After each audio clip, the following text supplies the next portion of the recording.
Voilà, donc bienvenue pour ce webinaire sur les achats responsables et notamment sur les achats liés aussi à notre baromètre scoring indice vert. Que nous vous présenterons à la fin de ce webinaire.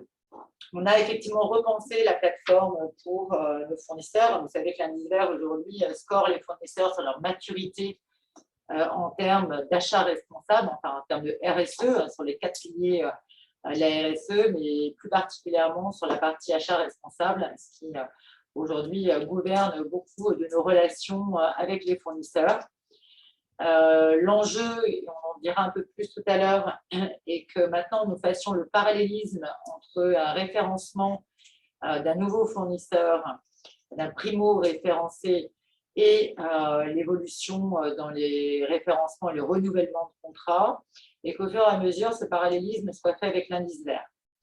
C'est aujourd'hui une condition contractuelle de notre convention de référencement avec les fournisseurs. Et vous verrez que le questionnaire qui est soumis aux fournisseurs, un questionnaire de 33 questions, porte sur des états de gouvernance, des états d'éco-conception, des états d'emballage, de gestion des déchets, qui sont des sujets qui vous intéressent extrêmement et de plus en plus dans les établissements de santé. Donc, nous ferons le bilan tout à l'heure, ces nouvelles plateformes qu'on met en place. Les fournisseurs seront mis en ordre de marche pour y répondre. Ils ont jusqu'au 31 janvier pour répondre.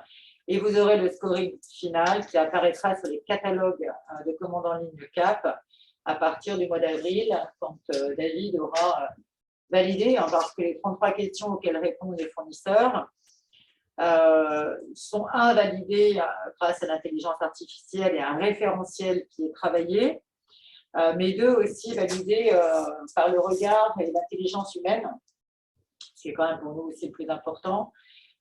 C'est que les fournisseurs, quand ils répondent à cet indice vert, sont sollicités pour mettre des fichiers et surtout des preuves du concept et preuves de la mise en place des éléments. Donc, on est sur un déclaratif sur preuve au niveau des fournisseurs.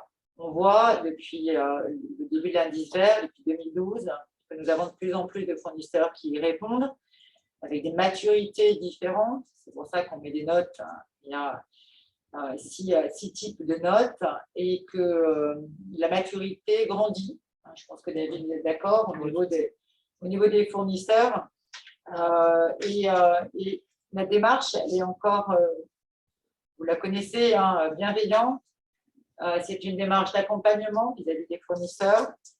J'ai l'habitude de dire, c'est convaincre sans contraindre. Et dès lors qu'un fournisseur n'est pas dans les scores les meilleurs de l'indice vert, on s'attache à les accompagner par le biais de webinaires, mais aussi à les accompagner par le biais de face à face sur les questions majeures sur lesquelles ils auraient pu effectivement avoir des notes qui ne soient pas optimales. Voilà, donc toujours cette démarche d'éthique, de bienveillance vis-à-vis de nos fournisseurs, pour qu'au final, vous ayez un score et que vous ayez la capacité et l'opportunité de voir sur les catalogues quels sont les fournisseurs avec lesquels vous travaillez et quelles sont leurs notes. Donc ça, c'est très important. Et on peut aussi vous sortir un scoring, on en parlera un peu plus tard, mais un scoring aussi sur vos achats responsables et la part des achats responsables versus les notes des fournisseurs dans vos achats globaux. Voilà, je vais laisser la parole à Christophe. On peut, Christophe, non, parce que j'ai remarqué Christophe Paré en gros, à Olivier, pardon, pour faire la présentation sur les achats responsables. Alors moi, je sais pas, souvent je dis plutôt les achats durables, parce que ça fait des années qu'on fait des achats responsables déjà. Donc, achats durables, et vous expliquer les enjeux en matière de santé.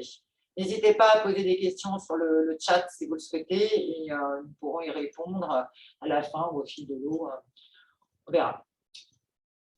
À vous, Olivier. Merci. Parfait, merci. Bravo de vous être connecté parce que c'est un sujet des plus importants, les achats responsables. Vous allez le voir, vous donner beaucoup d'éléments sur le sujet. Le premier acte d'une politique d'achat responsable, c'est, vous allez devoir décrire une politique, mais c'est surtout de choisir une centrale d'achat ou de référencement qui est engagée.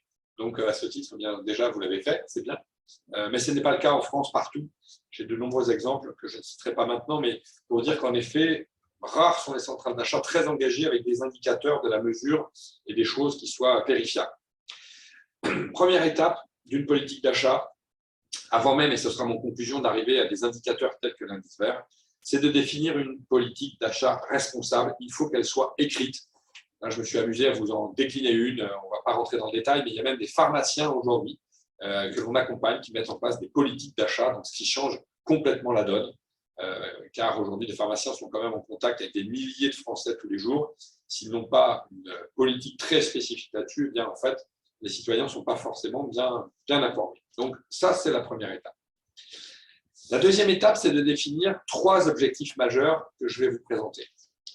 Dans le monde merveilleux de Mickey, il faudrait que chaque établissement de santé, social ou médico-social, chaque GHT ou centrale d'achat, arrive à décliner pour tous les achats de produits ou services 3 critères spécifiques. Le premier, c'est la décarbonation du secteur de la santé. À chaque fois qu'on se croise une fois par mois, je vous remontre ce schéma-là, qui est l'agrégation de tous les bilans d'émissions de gaz à effet de serre que nous avons réalisés depuis 12 ans, qui montre quoi? Qui montre que les émissions de gaz à effet de serre du secteur de la santé, sur lesquelles nous travaillons principalement, c'est-à-dire les énergies directes, ne représentent que 10% des émissions de gaz à effet de serre du secteur.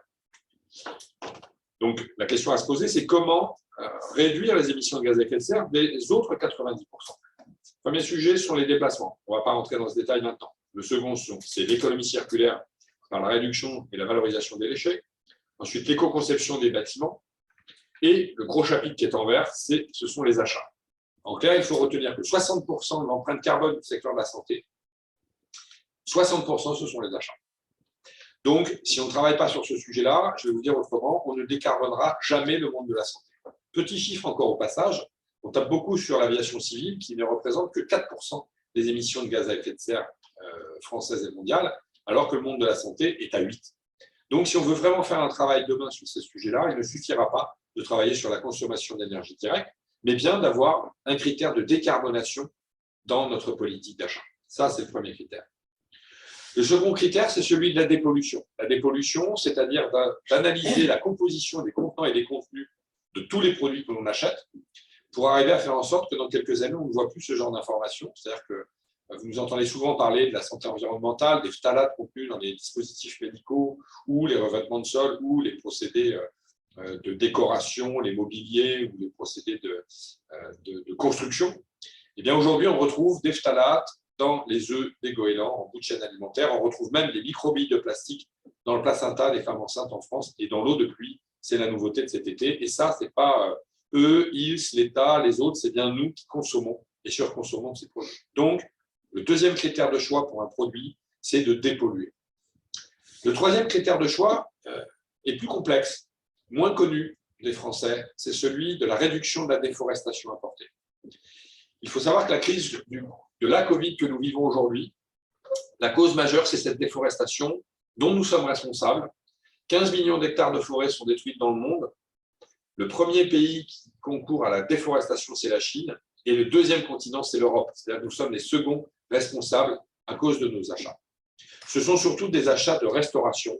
Il existe des outils très, très bien faits. On a nous-mêmes créé des formations pour définir comment s'engager dans une politique d'achat public. Alors, le mot public n'est pas forcément nécessaire, mais politique d'achat zéro déforestation. Il y a à peu près une dizaine de choses à faire et on peut d'ores et déjà vous dire que ces dizaines de critères seront rajoutés dans le courant de l'année, plus particulièrement dans l'indice vert pour les produits de restauration. En clair, si on arrête de participer à cette déforestation importée, eh bien, on pourra réduire le nombre de zoonoses dans les années à venir, maladies transmissibles de l'animal à l'homme, et donc les pandémies, épidémies que nous sommes en train de vivre. Si tel n'est pas le cas, on pourra, hélas, vivre des choses bien pires. Autre action à mener dans le cadre d'une politique d'achat responsable, ça paraît évident, mais c'est rarement fait en fait, c'est de réaliser une cartographie de qui achète quoi, pourquoi et à qui. L'idéal, c'est de le faire chaque année, c'est-à-dire une véritable cartographie pour bien vérifier que nous n'ayons pas 3 produits ou 3 références ou 3 fournisseurs de détergents, 4 de désinfectants, et ce pour l'ensemble des segments. Et quand on fait ce travail-là, eh bien, il s'avère que très souvent, moi, dans un hôpital, on me dit, eh bien, nous avons 5-6 acheteurs. Et à la fin d'une journée d'audit, en fait, on arrive à 25 ou 30. et on n'a pas forcément cette notion en tête. Et si tous les acheteurs dans une organisation ne sont pas tous formés sur la politique qui a été choisie, sur les critères de choix, eh bien, en fait, ça ne marche pas. Donc, c'est une étape qu'il faut réaliser et que la CAP elle-même s'applique à elle-même chaque année dans le cadre de ses propres achats au sein de sa structure, de ses bureaux parisiens. Ensuite, dans les critères de choix, tout à l'heure, on a vu décarbonation, dépollution, déforestation importée. Très bien, ça sont les grandes têtes de chapitre. Qu'est-ce qu'on peut mettre concrètement comme critères? Notamment l'empreinte carbone, l'analyse du cycle de vie, je vais y revenir, la durée de vie, la revalorisation des contenants, des contenus, la dynamique des transports. On sait aujourd'hui que dans certains actes chirurgicaux, on l'a vu tout récemment dans la DMLA et la cataracte, 80% des émissions de gaz à effet de serre sont liées au transport et non pas aux produits utilisés. La réduction des nuisances sonores, c'est un nouveau critère qu'on a essayé d'inclure au niveau de l'indice vert. Pourquoi? Parce que tout simplement, les nuisances sonores dans notre pays représentent la 4e source de dépenses de l'assurance maladie. Ça n'est pas forcément implicite pour tout le monde. Nous avons également la réduction des émissions de champs électromagnétiques. J'en profite pour vous rappeler que c'est un nouvel article du Code du travail qui oblige l'employeur à protéger ses salariés de cette exposition permanente. Bien évidemment, ça passe par une politique d'achat qui fait en sorte de référencer les produits les plus innovants, mais les moins polluants sur ce sujet-là. On a bien évidemment aussi la qualité sanitaire des matériaux, l'analyse des composants, le taux de composés organiques volatiles qui sont dégagés par les matériaux dans une pièce, qui font que la qualité de l'air est bonne ou ne l'est pas. Autre critère très important, la qualité des emballages directs et indirects. Ça fait partie, je vais vous montrer quelques photos, des critères majeurs que nous avons mis dans l'indice vert depuis quelques années. Et puis la nature des contenants est également très importante, puisqu'il faut savoir que certains labels, comme le label agriculture biologique ou d'autres, ne prennent pas forcément en considération la nature du contenant. Ce qui veut dire que demain, vous pouvez acheter des produits sains d'agriculture biologique dans des contenants qui contiennent des perturbateurs endocriniens. Tous ces critères, vous le verrez, sont inclus dans cet indice vert. Vous avez également un label qu'on a déjà présenté, mais je vous le rappelle, c'est le label, c'est la démarche, la charte et le label Relations fournisseurs et achats responsables du ministère de l'économie que Christophe Sadone, président de la CAP, a signé tout récemment avec un label qui est très bien fait et même un outil gratuit en ligne permettant de positionner sa propre politique d'achat. Je vous engage à le regarder, c'est très bien fait. Nous avons aussi une action très importante à mener sur les achats, c'est la vérification, le suivi des allégations trompeuses et mensongères. Alors, on va rentrer dans le détail maintenant, je vais vous montrer juste pour vous alerter quelques photos, mais ça c'est très important qu'il y ait une relation directe entre les acteurs de terrain et les acheteurs de la CAP. Car si vous constatez sur le terrain, et nous en constatons de temps en temps, des allégations sur des produits qui sont trompeuses ou mensongères, eh bien on vous engage directement à informer de la direction de la CAP ou votre référent RSE. Alors quelques petits clins d'œil sur des allégations qui peuvent être trompeuses. Vous voyez là, on a un dentifrice qui a été distribué par l'assurance maladie, donc ça donne tout de suite une caution très très forte à ce dentifrice. Il a été distribué à nos enfants en CP, je trouve ça quand même assez énorme, avec dans sa composition 2 parabènes qui sont suspectés de toxicité des perturbateurs endocriniens, plus particulièrement chez les adolescents. Donc là, on est au cœur du sujet. Autre exemple, sur des quantités de produits qu'on retrouve des fois dans les crèches ou les maternités, sur des laits pour enfants avec des allégations très vendeuses. Vous voyez là, on a des marques, on a envie de les manger, mais avec des produits qui sont également tous perturbateurs endocriniens ou allergènes. On a aussi une problématique majeure qui est la problématique des emballages de médicaments et, j'ai envie de dire aussi, des dispositifs médicaux, mais surtout des médicaments. Alors là, je pourrais vous faire la journée là-dessus. Ça tombe bien parce que cet après-midi, on rencontre des fournisseurs aussi en ligne sur le même sujet. Et on va leur remontrer certaines de ces photos. Et ça, je pense qu'il est très important que ce que je vais vous montrer, vous le fassiez remonter à la CAP. Nous, on a fait une empreinte carbone des emballages inutiles l'année dernière. On arrive à des chiffres qui sont stupéfiants. Et ces photos, elles viennent de vos établissements. Vous voyez, ça, c'est une caricature parce que ça veut dire quoi? Ça veut dire que, au-delà des manipulations terribles de vos collaborateurs, parce que ça nécessite des gens à temps plein qui font que des pliages de carton, ça veut dire aussi tout simplement que nos autoroutes sont remplies de carton et de camions vides, mais qui consomment pourtant beaucoup d'énergie. Et ça, c'est notre empreinte carbone directe. C'est-à-dire que l'empreinte carbone d'un établissement de santé aujourd'hui, si on analyse ses transports et tout ce qui touche aux emballages, eh bien ça, c'est une empreinte carbone qui est colossale. Et de nombreux efforts pourraient être faits s'il y a une coordination entre le terrain que vous êtes et les acheteurs qui n'ont pas forcément cette information. Est-ce que les acheteurs savent que tous les jours, les établissements de santé reçoivent des dizaines de carton comme ça, eh bien, j'en suis pas sûr. Mais si vous ne faites pas ce retour aux acheteurs, eh bien, ils ne le feront pas. Donc, je vais vous économiser ma collection de photos. J'en ai très exactement 250. Elles sont enrichies toutes les semaines. Mais c'est sans fin. Autre élément, je vais rentrer un petit peu dans le détail.